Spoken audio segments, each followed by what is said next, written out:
Welcome back to the best Dominion cards list. We are getting to the top of the list of the cards costing 5 now. Rank 20, Count. After rising 11 ranks last year, Count is another 5 ranks better. It has a small lead over Apprentice of 0.12 percentage points and was voted first twice. Count was early compared to Mandarin and considered not that great, but the option to trash your hand is just so much better than the other option of imitating count, of imitating Mandarin, I mean. Um, and also that you can discard 2 cards instead of top decking one is also a lot better if you have, if you, for example, greened already and draw your deck, you have easy 2 cards to discard. So this makes count a lot better. If you open 5-2, you gladly open count even over junk dealer or upgrade a lot of times because you have the opportunity at least to trash so much faster. Um, count though has the problem, just like Doctor or Trading Post, that if you don't open 5-2, count can be really slow to trash still, even though it can trash 3 cards at a time.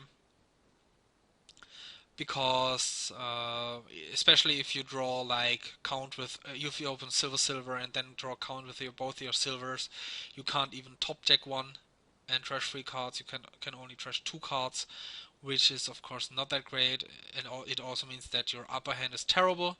So it has some lucky. You need to get lucky, or not. At least you need to not get unlucky if you open silver and get a count. But still, if count is the only trashing, you're never sad about it because you just get a count even over your first strong fiver that you want, fiver tag that you want to play a lot of times, because trashing your hand, which means trashing 3 cards mostly, is just so good. And if there is even like a caravan that you can pick up, like caravan silver opening, or advisor or something, you even have the good opportunity to trash 4 cards, which makes count really strong and a good trash on its own. And then there's of course the other good use. You can use it in Duke games, in Gardens games, where it's also useful. Gaining corpus is then very useful, and it helps you to hit 5 a lot of times. So it has basic use in every deck. It's very rare that you don't pick up a count in any deck. Rank 19, Royal Carriage.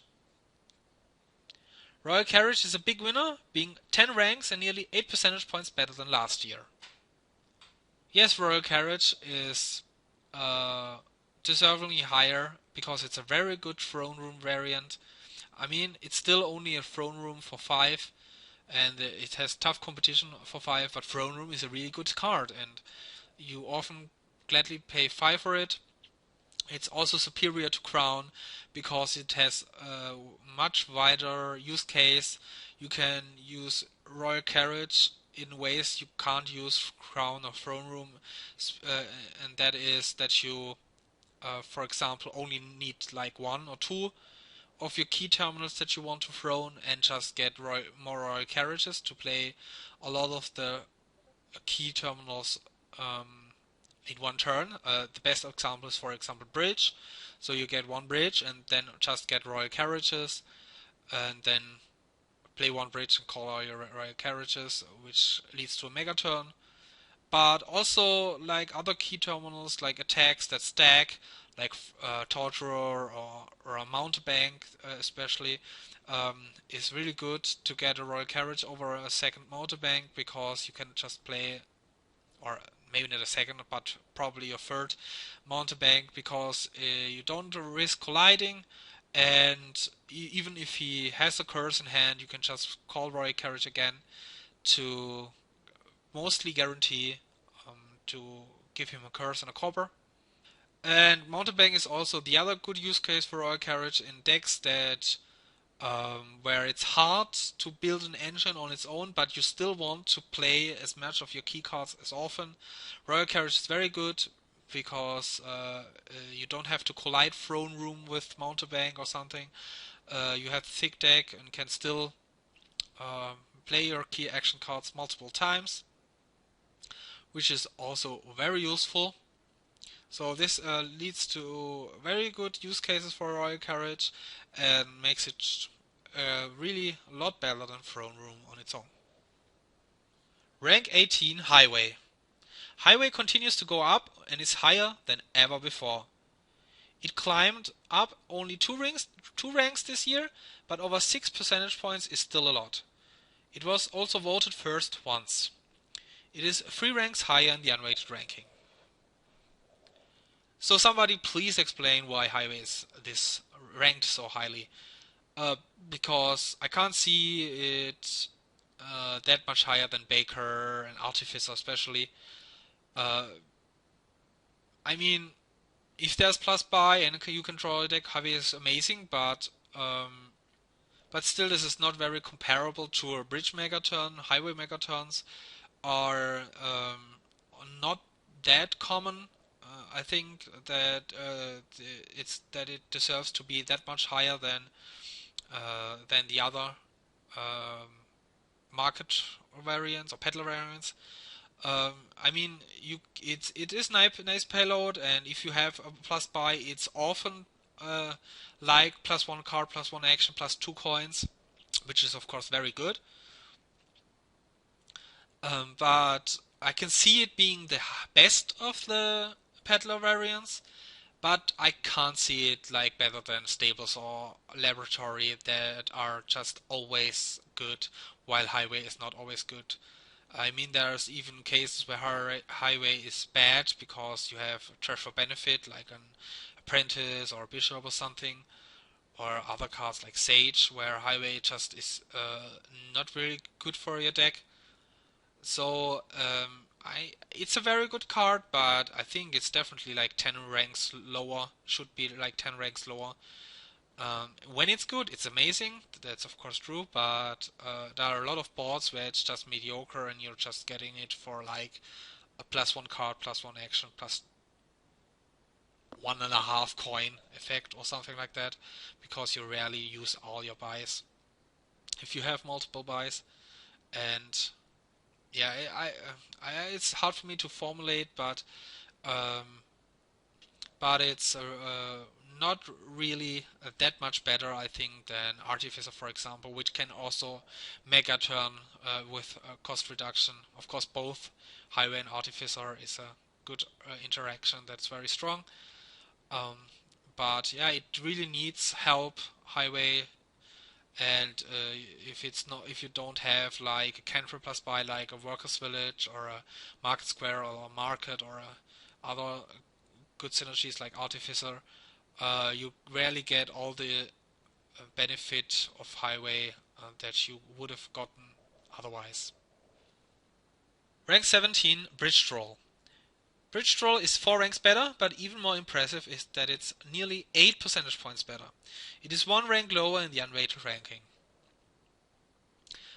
And here I also not sure if I agree with Bridge Troll in the top 20. I mean, it's a bridge variant and it's a very strong one. But I think it's alike in the range of Haunted Woods and Swamp Pack, the other duration attacks that there are. Because a big problem is that let's talk first about the upside. The upside is, of course, it's much easier than bridge to mega turn, because you, if let's say if you want to play 8 bridge trolls or 8 bridges, to play 8 bridges you need more actions and more draw to play all those. With bridge troll you don't need those, because you can alternate playing bridge trolls. Play 4 one turn and 4 the other turn, which makes it way easier to mega turn or get the good benefit out of it. But the big problem is getting to 5 is very hard in bridge roll games, because first, it doesn't give any money when you play it, so getting those is really hard. And secondly, your opponent may play bridge trolls. So you have -1 coin token as well, which makes it really hard to get bridge trolls. You need like 2 silvers in hand to do that, because bridge troll alone only gives plus a cost reduction of 1, so it's like a copper on your turn you play it. So it's uh, very hard to do. So you have to build a little bit more before you can get a bridge roll. While with bridge you can get one really early. You can even open with it. While bridge roll, it's not very often that you want to get it early. I mean, yeah, if you can build an engine that can mega turn, bridge roll is of course amazing, and it's easier to do than with bridge. But the 5 cost point makes it really, I think, a lot worse than bridge is. I might be wrong, but it's a very good card, but I think not top 20 material. Rank 16, Butcher. Butcher lost 3 ranks, but still won quite a bit in its average. Yeah, Butcher is very hard to see that it is a strong card in the beginning, because it's a remodel variant and gives coin tokens, yeah. But the big upside is, of course, you don't have to remodel. You can play it as a 2 coin tokens gainer, which is already a 4 cost card.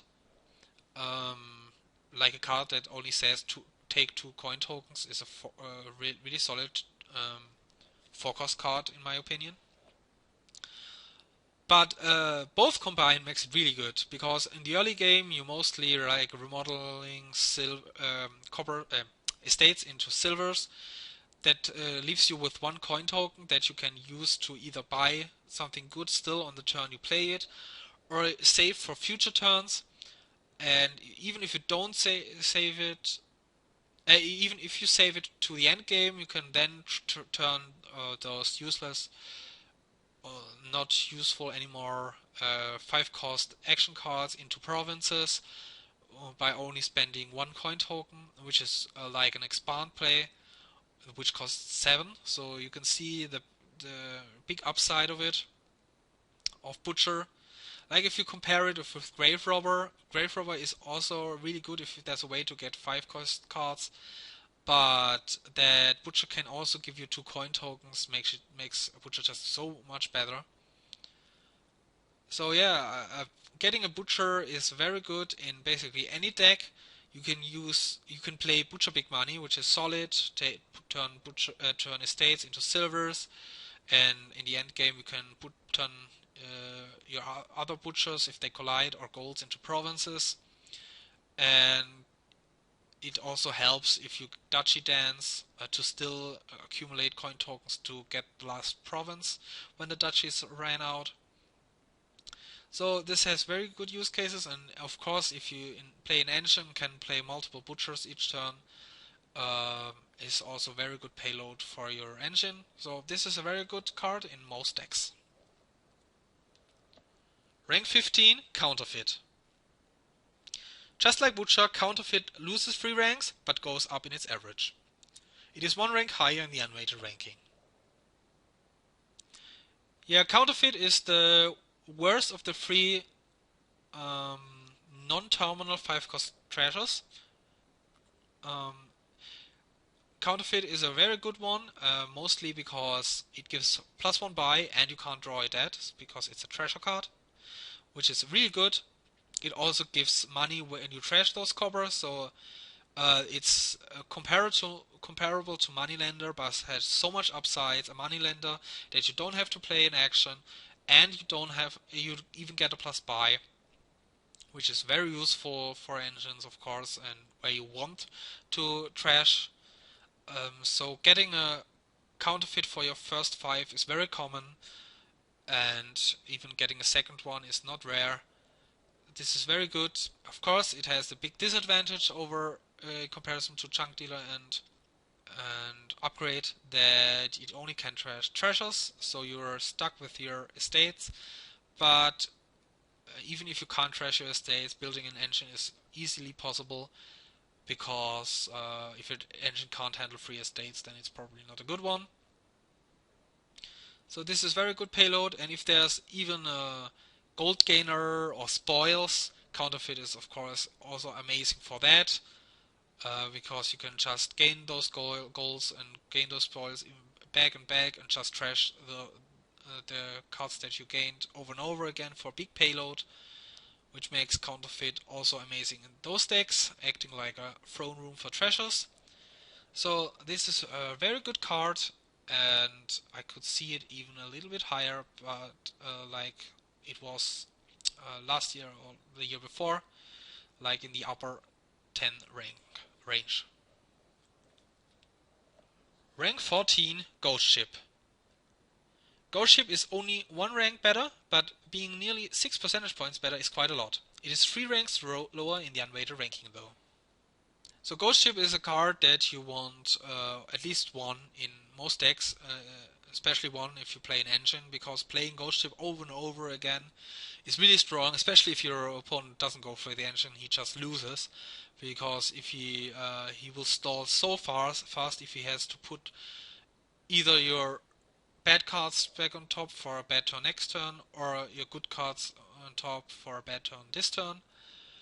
So this makes Ghost Ship just maybe the with Legionary probably the most brutal attack from a single play. Of course, if it's the only draw, it's kind of hard to do because it only draws 2 cards in comparison to the other 5 cost cards that draw cards. Also the attacks that are still to come, that cost 5. So it's a little bit harder to build your engine, but if there's another draw especially, or just a strong engine in general, adding a ghost ship is very good. And even if you're playing big money, it's 2 cards with a strong attack. This is very good. Just get like 3 ghost ships and so, or so, and this is very hard for you, making your the life for your opponent very hard. Rank 13, Lost City. Lost City is 3 ranks and over 7 percentage points better. Not bad. It has a small lead over Ghost Ship of 0.06 percentage points.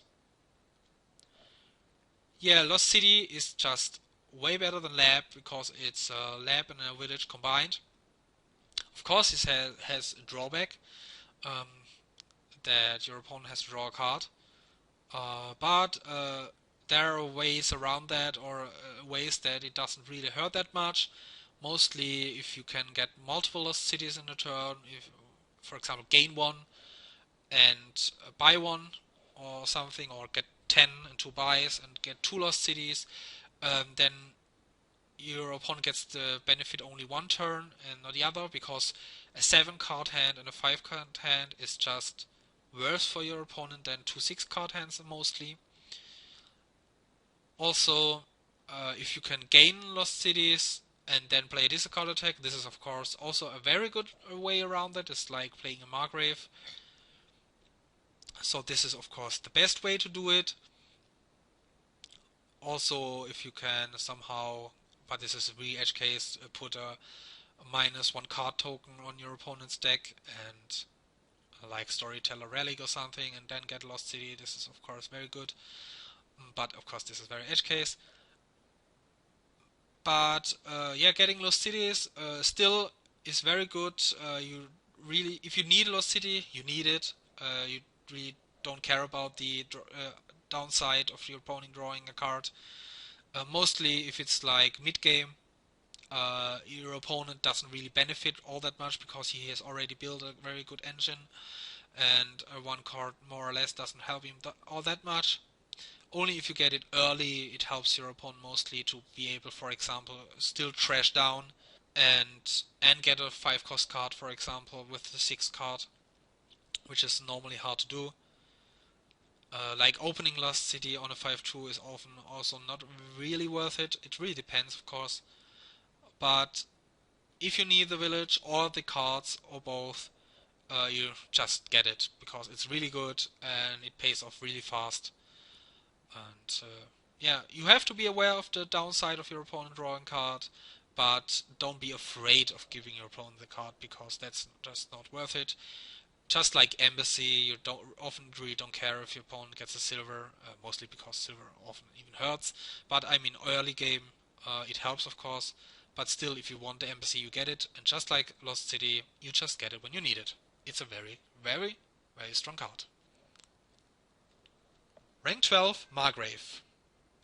Margrave is 2 ranks better, and now just as high as 4 years ago, but now with way more cards.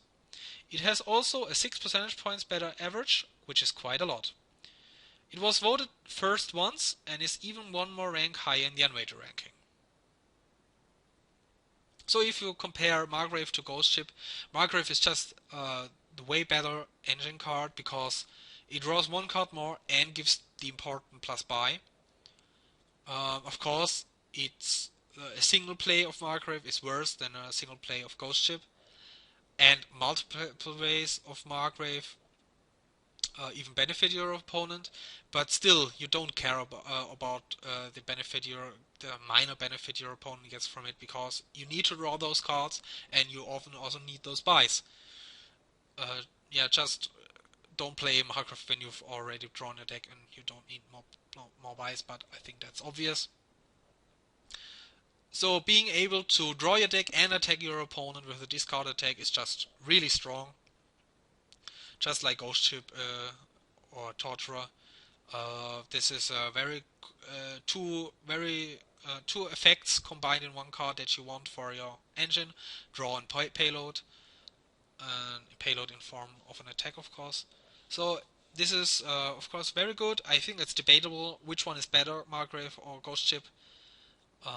But given that in engines you just need the Margrave more, makes Margrave agreeable, I think, a better card. Of course, if both are present, you just get 1 Ghost Ship and multiple Margraves, although the Ghost Margrave kind of counters the Ghost Ship attack. Rank 11, Hunting Party. For the first time ever, Hunting Party isn't in the top 10 anymore. It is 3 ranks and nearly 3 percentage points worse than last year. It is 1 rank higher in the Unweighted ranking. Yeah, Hunting Party is just really strong. It's way better than Lab. I mean, I said already with Lab that Lab can be stronger than Hunting Party if you trash down, but most of the times you still just Hunting Party is just really, really good in the early game because it skips all your coppers and estates and finds the good cards. This is just so good, especially if you have like very few cards that you want to play often in the early game, like your strong Cursor or your other strong attack card. Instead of getting your second copy of your attack card, you just get Hunting Parties because, unless of course your attack card stacks, but most don't. So you can it's mostly better just to get Hunting Parties to be able to continue to play your attack card 1 each turn, and or your other key card, and that is very good. You can build your Hunting Party plus Terminal Silver deck, although those are very rare now, or rarer than they used to be. That might be also the reason why Hunting Party is lower than it's used to be. But like Hunting Party Baron, Hunting Party Haggler, Hunting Party Monument also are very good decks. Like getting a lot of Hunting Parties, 1 copy of your Terminal Silver or Terminal Silver Plus, and a gold and a few silvers, and you hit province each turn and get the payload that you want. With Haggler you can even get province Hunting Party for his Hunting Party and reliably can province each turn, which is very hard to beat. Hunting Party is of course worse with shelters, that's to keep in mind. So you need at least a little bit of trashing. But yeah, Hunting Party is very good non-terminal draw that you never regret getting ever. So you know now which cards are in the top 10. Do you agree with the cards not in the top 10? Like Hunting Party dropping out of the top 10. Also, it might be worth noting that all the top 10 are all the 10 cards that are above 80%, so that's nice to see that. So yeah, leave some comments. What do you think about this part? And of course, you can now predict which card will be on the top spot. See you until next time. Bye.